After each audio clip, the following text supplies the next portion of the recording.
আসসালামু আলাইকুম। আমি Nusrat Jahan Chowdhury, clinical dietitian and nutritionist হিসেবে কর্মরত আছি অ্যাডভান্স হসপিটাল বনশ্রীতে।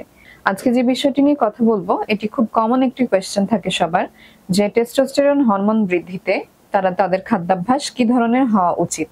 মূলত টেস্টোস্টেরন একটি মেল রিপ্রোডাক্টিভ হরমোন এবং এটি বৃদ্ধির জন্য ক্যালসিয়াম, ম্যাগনেসিয়াম, ভাইটামিন কে সমৃদ্ধ খাবার, ওমেগা 3 ফ্যাটি অ্যাসিড সমৃদ্ধ খাবার, এছাড়া কমপ্লিট এবং ইনকমপ্লিট প্রোটিনের পরিমাণ বাড়াতে হবে।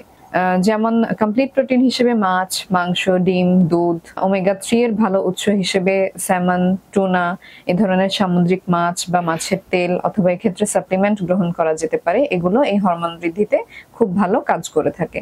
পাশাপাশি সবুজ এবং কালারফুল যেই খাবারগুলো, যেমন বেরি, কলা, পালং শাক, সবুজ এবং রঙিন যে শাকসবজিগুলো আছে সেগুলো গ্রহণের পরিমাণ বাড়াতে হবে।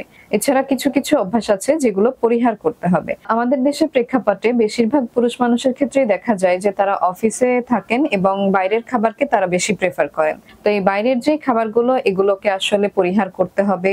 অতিরিক্ত চা পান থেকে বিরত থাকতে হবে এবং এটিকে পরিমিত করতে হবে। স্মোকিং বা অ্যালকোহল কনজাম্পশন ছাড়তে হবে।